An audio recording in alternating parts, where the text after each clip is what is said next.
우리나라에서 땅값 가장 비싼 동네 하면 생각나는 곳이 강남이지. 근데 이렇게 비싼 강남이 정작 집중호우가 내리거나 홍수가 오면 더 취약하다. 알고 있었어?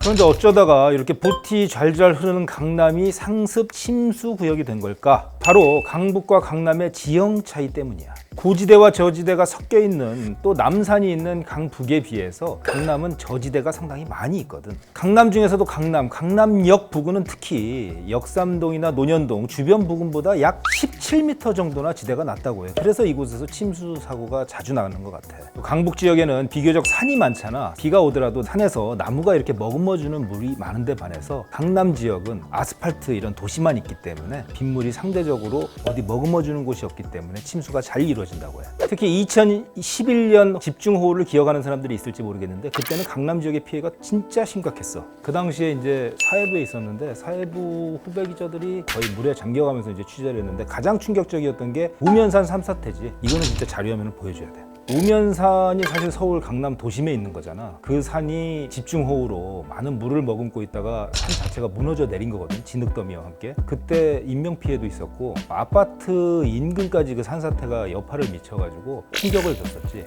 우면산 무너지는 장면을 아파트에 사는 주민이 직접 촬영을 해가지고 KBS에 제보를 했었는데 도심에 있는 나지막한 산에서도 얼마나 이 산사태가 날 수 있는 환경이 조성되어 있으면 이게 위력이 얼마나 심각한지. 그 당시에 남부순환도로에 차들이 지나다니고 있었는데 그 산사태가 일어나면서 지나다니는 차들을 갑자기 그렇게 집어삼켰을 때 그 충격이라는 거는 지금 생각해도 잊혀지지가 않아. 집중호우의 위력이라는 거는 정말 상상을 초월해. 대치동에 있는 유명한 음마 아파트 있잖아. 이 음마 아파트도 집중호우로 인해서 자주 물에 잠기곤 했었거든. 2011년도에도 이 음마 아파트 일대가 물에 잠겼는데 그때 안타까운 사건이 있었어. 아파트에서 일하던 미화원 한 분이 지하실에 차 있는 물을 퍼내려고 일을 하다가 전기에 감전이 돼가지고 사망한 사건이 있었지. 더 예전에는 강남역 일대가 물에 잠긴 적이 있었는데 사람의 이런 무릎 높이 이상으로 물에 잠기다 보면 전신주 같은 것들이 감전이 되는 일들이 많았어. 사실 장화나 이런 걸 신지 않고 물을 맨몸으로 건너는 사람들이 감전돼가지고 목숨을 잃는 사고가 왕왕 있었어. 뿐만 아니라 우리가 자주 다니는 테헤란로, 강남대로, 그리고 남부순환로 이런 곳들이 모두 상습 침수가 됐던 구역이기도 해. 우리가 금방 잊어버려서 그렇지 집중호우로 인해서 서울 한복판에서 일어난 각종 어이없는 사건 사고들이 정말 많았어. 내가 어렸을 때 강동 송파 지역에 살았는데 홍수가 한번 나면 반에서 선생님들이 그러는 거야. 풍납동에서 온 친구들 손 들어봐. 저 애들이 이제 뭐 손을 들면 빨리 집에 가봐라. 집에 침수됐단다. 그러면은 친구들이 학교 다니다 말고 집에 가가지고 물 퍼내고 이러는 거 동원되고 그랬던 기억이 있어. 1980년대 얘기지.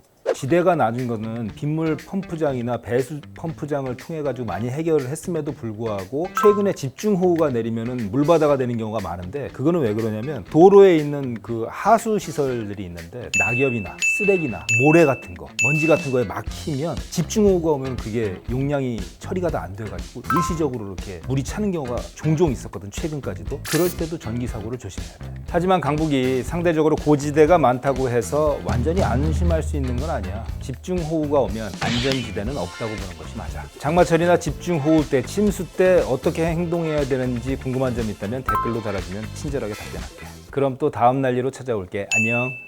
비 하면 생각나는 노래 있나요? 비가 오면 생각나는 그 사람. 집중호우로 인한 감전사고 예방 및 대처 방법 알려드립니다. 첫 번째, 집에서 오래되어 낡았거나 벗겨진 전선을 발견했다면 미리 교체해주세요. 두 번째, 외출 시엔 가로등, 신호등, 맨홀 뚜껑 등 전기시설물 근처에는 접근하지 마세요. 감전 위험이 있습니다.